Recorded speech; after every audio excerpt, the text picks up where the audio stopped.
Roof rack is a canvas. Dito nagsisimula ang adventure mo. Boom! My whole life I just wanted someone who would notice me. My whole life I just wanted to be somebody to be. Yeah, I just wanna be great. Yeah, I just wanna be great. Kumusta naman yung community sa Born to Roam? Masaya. Hindi mahirap kasama. Yung pagkain ko kang lumalapit sa rig ko eh. Yan.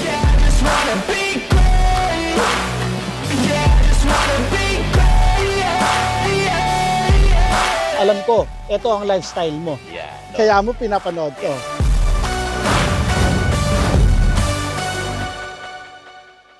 So hi guys, I'm with Fat Campers. yan, Pat Campers. Follow yan sa Instagram. Gano'n na kayo katagal na nagka-camping? Since 90s pa. Wow! 90! So, Camp pa kami. oh, Ako, college lang. Oo, Kasama ko siya. ko sa kanya. so college lovers kayo, lovers. Light, dito Yan. sa Bluetooth speakers. So, Lampara pa tayo. No? Yan. Lampara. So doon kayo nagbabanding. So gano'n na kayo katagal sumasama sa Born to Roam? 2 years ago. So kumusta naman yung community? Ano yung nagustuhan niyo sa kanya? Masaya.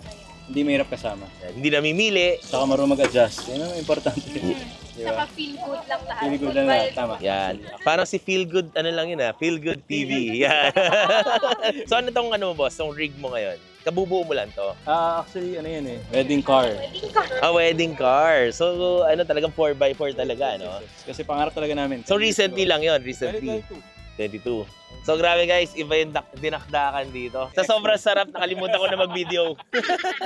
Follow nyo, Pat Camper. Ano yun? Outdoors with Alex Perez. Rice Bowl Edition. Yan, Rice Bowl Bowl Edition. Ngayon, ang ginagawa na namin hotdog with bacon. So maraming pang kulang sa ano nyo boss, sa rig. Pag camper ka naman, accept mo na marami laging kulang. Yan. Hindi Ano talaga pa usually matatapos. ano pa yung mga next na Ang next bibili talaga mo? Atem Power. Ang ganda lang Atem Power. Quick pitch. Pinagsisihan ko, binenta ko yung ganito ko. Bakit? Pinagsisihan ko. Hindi ba yan, guys? Oh. Pinagsisihan ko to. Siyempre guys, kay Premium Overland lang tayo bibili. Quality products. Yan, quality products. Quality human beings. Yeah. Hi guys, I'm with Banayad Boss Eman. Hello? Ano yung laman ng kotse mo, boss? Sa ngayon, magulo siya. Nakalabas yung mga gamit. Pero anyway, front runner awning. Yeah. May rooftop tent din tayo sa taas. Of course, for sleeping. Meron din tayong fridge, freezer. Yan. So, syempre, sa ating mga nagkakamp, lalo lalaki, alam mo na laman yan. Beer. Tsaka pagkain, syempre. Yeah. Tapos mga lighting, syempre, mga ilaw, lalo ngayon madilim.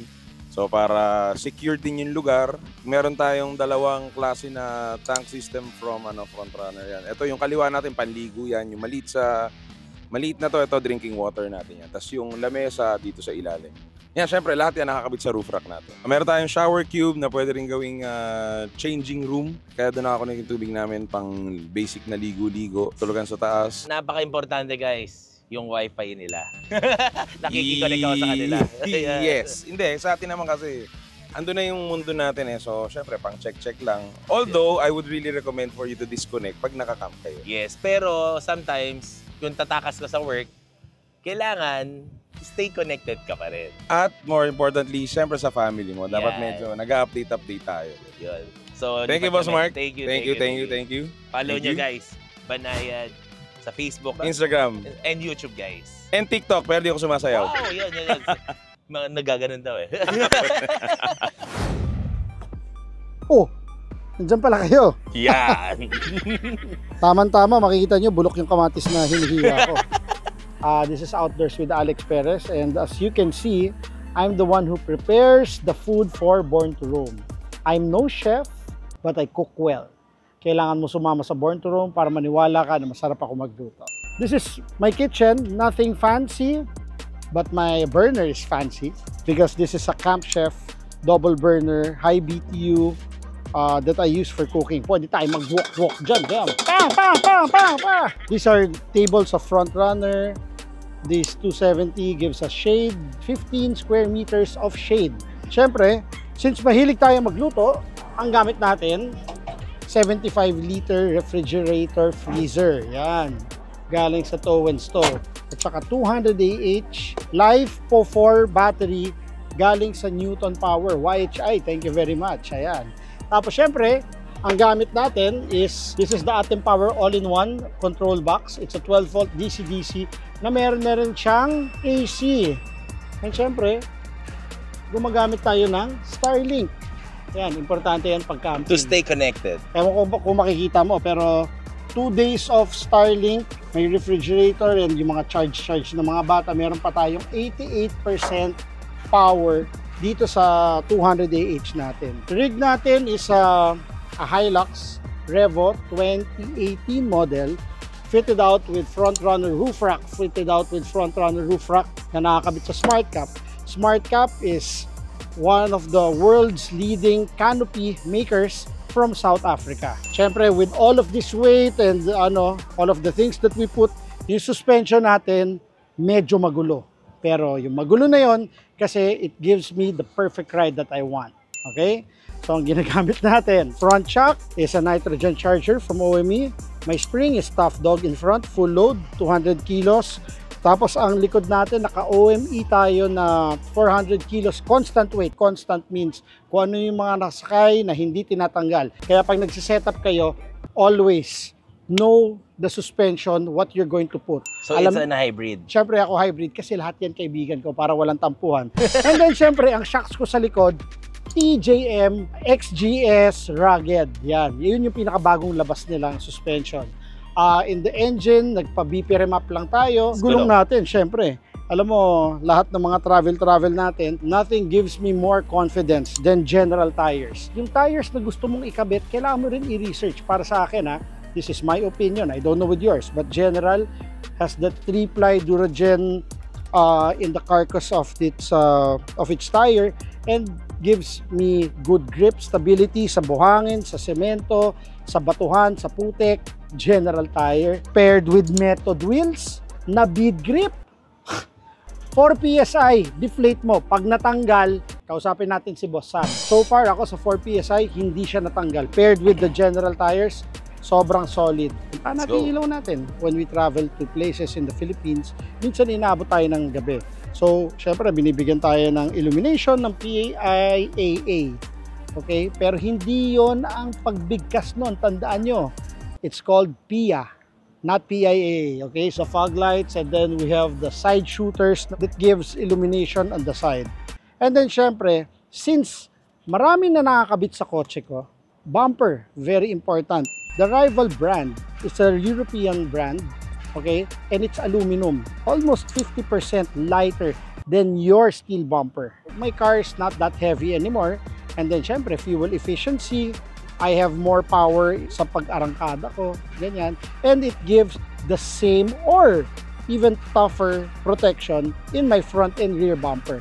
Pero syempre, lahat yan kailangan paired ng UVP. Pag tumatawid ka ng ilog, syempre hindi mo nakikita yung what's under the water. So you feel very confident with your Rival UVP protection. It's also aluminum, 6mm deep stamp. Deep stamp, yan yung sinestamp nila yung aluminum para mas tumibay. Pag nakita mo, pati yung mga lower arms natin, meron yan protection. So nakita mo na lahat ng laman ng pickup natin. All of these upgrades you can get at Premium Overland Outfitters. Check us out on Facebook and Instagram or message me at Outdoors with Alex Perez. Pwede rin kay pareng Mark Marcaida. So yun, grabe tong rig na to. Almost complete na siya when it comes to camping. Pwede na siyang mawala ng 3 araw, 4 na araw. Oh, yeah. Yung mga water tank natin, it's all gravity fed. Para wala na tayong iniisip. Yes, na kailangan pressurized. Though meron tayong mga ginagamit din na pressurized, yes. Diba? It really depends on how we set up your vehicle. That's why, importante, hindi ka pa dalos-dalos. Kaya pag kinausap mo ako, siguradong perfect ang kalalabasan ng kotse mo. Di ba paring Mark? Yes. Yes. Wala na akong masabi doon. Wala na. Remember, do it once, do it right.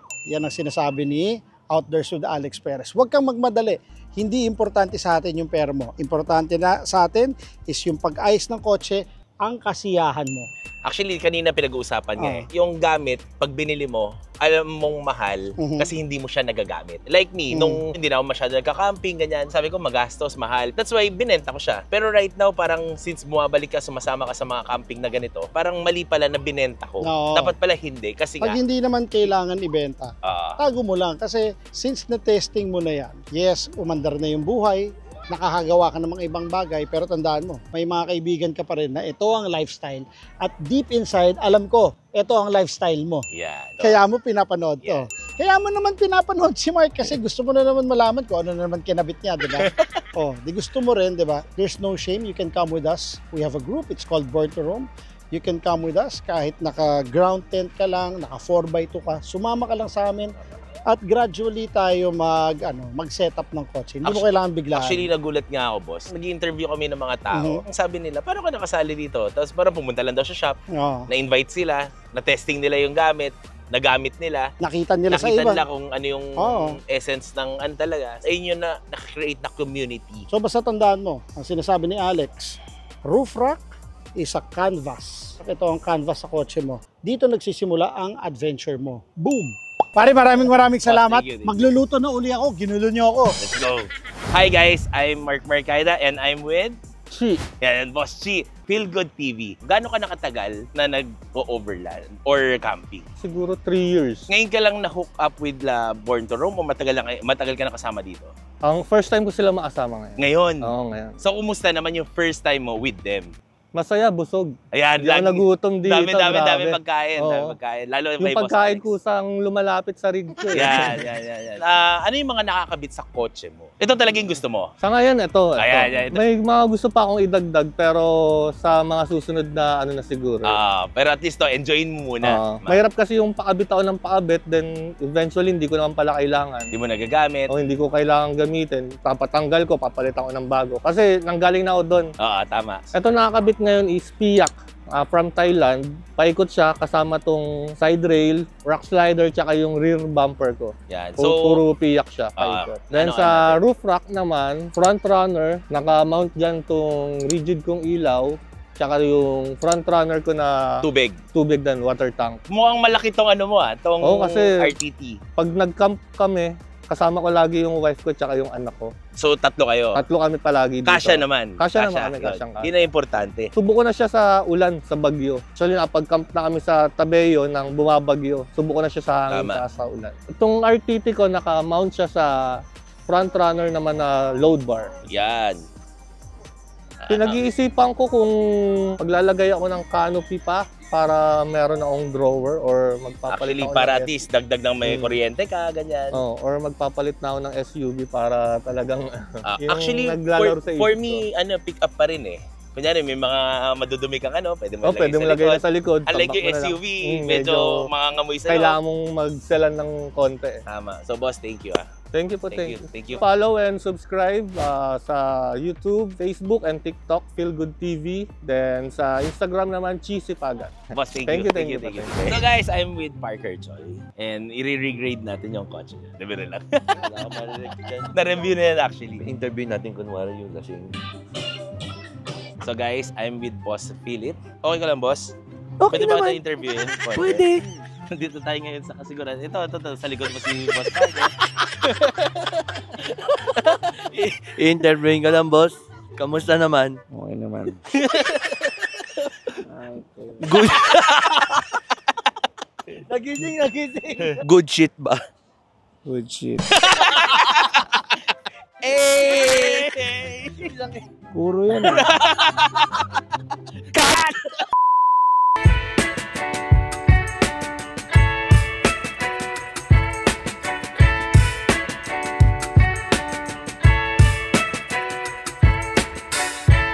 Right now guys, nandito na tayo sa NLEX. It's around 5 a.m. in the morning. Actually, nauna na tayo kila Boss Alex kasi naglambing ang ating panganay na anak. Sabi niya, what day is tomorrow, Dad? Sabi ko, it's Sunday. Tapos sabi niya, it's a family day, Dad. So kahit gusto ko pa magstay, pag ang bata or ang anak naglambing, kailangan natin pagbigyan. Kasi minsan lang yun, guys.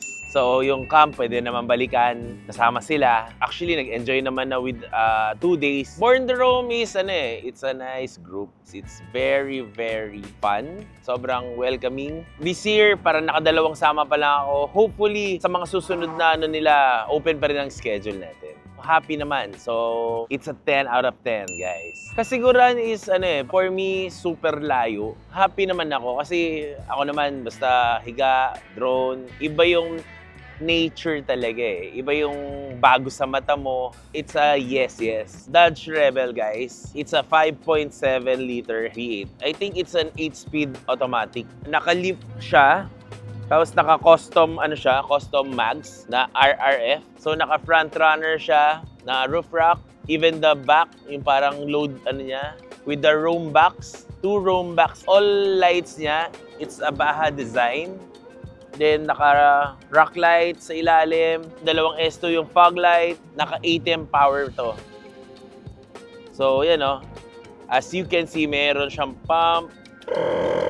May sarili siyang pump. Pwede ka maghangin, mag-pressurize ng mga Naka-bore Lexus, Atoy custom, guys. Then may water port. Here's the water port. Driving with the Rebel, guys, it's super fun, maluwag, comfort, and fun to gas up. Daig pa ang lasinggero, guys. Iba ang klase tong kotse na to. Pero sabi nga nila, kung may pambili ka ng ganitong kotse, may pang-gasolina ka din. So, thank you for lending me this, Boss Rob. Inalagaan ko naman na maayos. Sobrang ting. This will end our vlog, guys. Follow Mark Mercaida, Instagram, TikTok, and Facebook. So guys, if meron kayong gustong kotse na ipa-review, please comment down below. And if kung meron kayong gustong malaman or comment lang kayo, guys. Tara, samahan niyo ako sa next adventure natin. Let's go!